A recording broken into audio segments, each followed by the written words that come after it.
Hello and welcome back to my channel, or welcome if you are new here. I'm Lexi, aka the historical nurse. So today I thought I could react to some interesting and funny nursing TikToks. I've seen quite a few of them online, so I thought let's see how we go.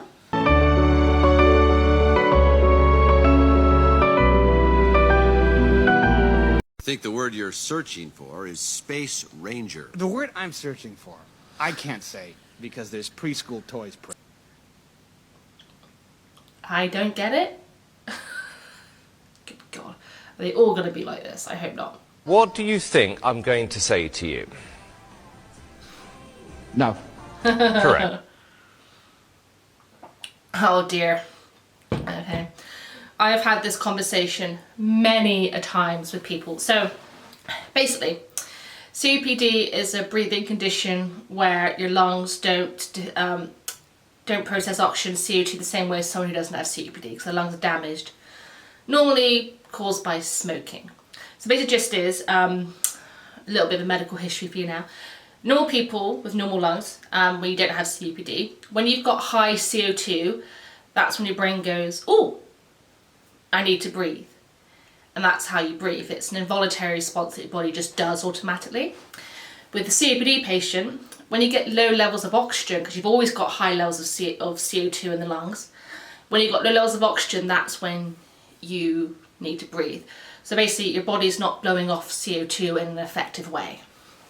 But yeah, I've had this conversation many a time where COPD patient is on oxygen, they need it to live, and they want to go out for a cigarette.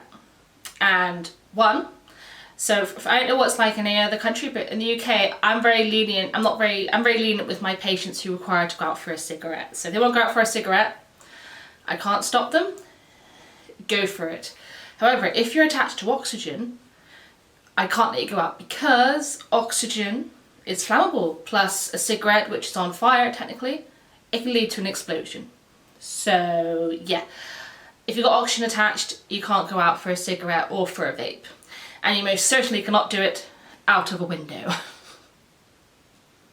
But I don't think I've ever had anyone ask me if they can do it out of a window. I've had people go into the bathroom and do it, and then set off the fire alarm.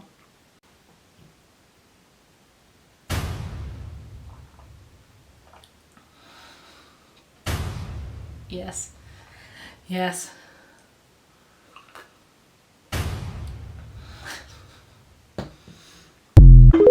Yes, yes, yes, I have done this many a time where you panic, like, did I do that? Did I not? Especially if it's been a really busy shift. Most of the time you have, but it doesn't stop the worrying. Which would anger a nurse most? Short-staffed, no break, being insulted, or pen stolen? What do you guys think? I'm gonna go with pen stolen.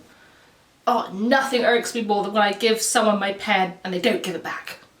Though, having a break though, I do get very hangry, so maybe second runner-up would be not having a break. But, word advice, you want a nurse on your side? Give them a pen. 1030. Over a litre! In her bladder! To be fair, you know, it would be very interesting to do that with me because I can go a whole 12-hour shift without peeing, which is not something to brag about, I know. But that's with me drinking throughout the shift. Several cups of tea, a cup of coffee, a couple of glasses of water, you know. I don't pee for a whole 12-hour shift. That has happened to me many a time. You come home and my urine's like brown. It's like, Oh, that's nasty. It would be interesting though to do that on, well, obviously I wouldn't do it at work, but it would be interesting if I could, just to see how much my bladder is full.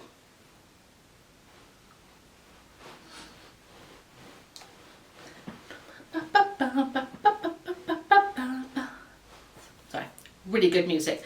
I'm not sure if I can play it for copyright, but it's the Venga Boys. Anyway, look at those veins. Aren't those so pretty? Precious. I could get like a green or even an orange in there. So if you hear a nurse say that, I'm going to put a green or an orange in. That's like one of the biggest needles we have. Oh, those are pretty veins. The best compliment I think you can receive from any medical professional is, you have really juicy veins. God, that sounded super weird then.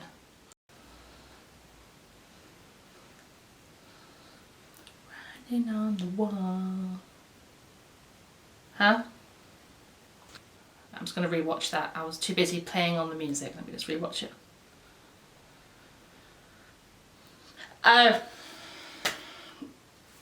Got it. Okay, so superstition. Saying the Q word. Never, ever say the Q word. How could you say that? If you say a Q word, a nurse will attack you with a bedpan. I guarantee it. Never say the Q word. Full moons.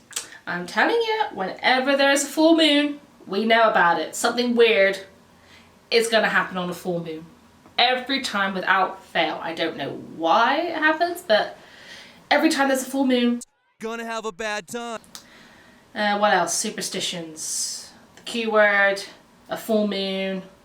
Oh, okay, here's my superstition of myself. Whenever I'm in recess and I'm working in recess, something always happens. I don't know why.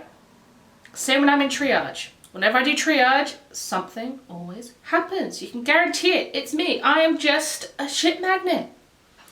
I don't know how it happens. It's always me. In the last trust that I worked in, ironically, it was always security. Whenever I was around, I always had to call security. I don't know why. To the point where security knew me by voice. They'd be go, oh, is that Lexi? It's like, yes, can you come to ED, please? And they knew it was me. Always me. But thankfully, where I work now, that doesn't happen that often anymore. Touch wood. But trust me, there are certain nurses that you know, when they're on shift, something's going to go down. You're gonna have a bad time. Fuck. Yes. Yes.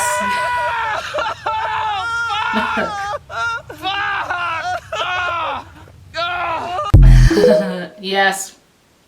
Yes. Yes. Yes.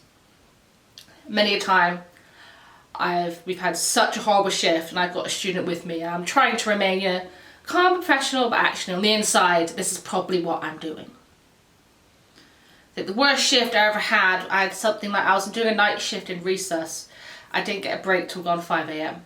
And I started at 7:30 in the evening. That's how busy we were. But yeah. Also, shout out to who loves Rick and Morty. Oh my god, I know. Honestly, Katrina Smith? I can't believe that she was Katrina doing that. Smith? When I know that you are on the case, like FBI agents, am I Katrina right? Smith? Katrina Smith? Right, I know. Like she doesn't realize we're on the Yeah. Katrina Like, Smith? what are we centering these men around for our lives? Excuse me? I'm on a FaceTime. Mm-hmm. Yeah. Uh-huh. Yeah. Sarah Jones? Alright. Hey, I'll call you back. Sarah- I think that they just skipped my name. I'll call you back. Excuse me? Hi. My name's Katrina. I think you skipped my name. I called your name earlier. We made direct eye contact. I pointed at you. I did one of these. Okay. I have an earache and it honestly really hurts. I've been sitting here for 7 hours. Well, unfortunately, you're at the bottom of the queue You're now. interrupting the call. Well, we just had someone with a heart attack come in, so I'm so sorry. You'll have to wait for your name again, okay? Sarah Jones? Okay. Okay, I can see this happening in A&E, but personally, being an A&E nurse, and I've done A&E for like 10 years, so you know, the minute you call someone's name, they stop whatever they're doing, they jump up, because, you know, theoretically, in A&E, long waiting times, they've been there forever, they really want to be seen, so they're always going to say, most of the time it's like this, they'll be going, oh yeah, sorry, nurse is here, I gotta go, and they'll put the phone down, and then they'll come with you in to be seen. So to be fair, I've not actually seen this personally as an A&E nurse, because everyone wants to be seen, so they'll jump up literally, or they'll look at you as if to say, is she gonna call my name? Is she gonna call my name? Even when I go into bays and on the phone with their relative, they always put the phone down. It's very, I don't think I've ever had it where I've had to go, yeah, excuse me, can you turn the phone off? Personally, I mean, other nurses may disagree, but personally.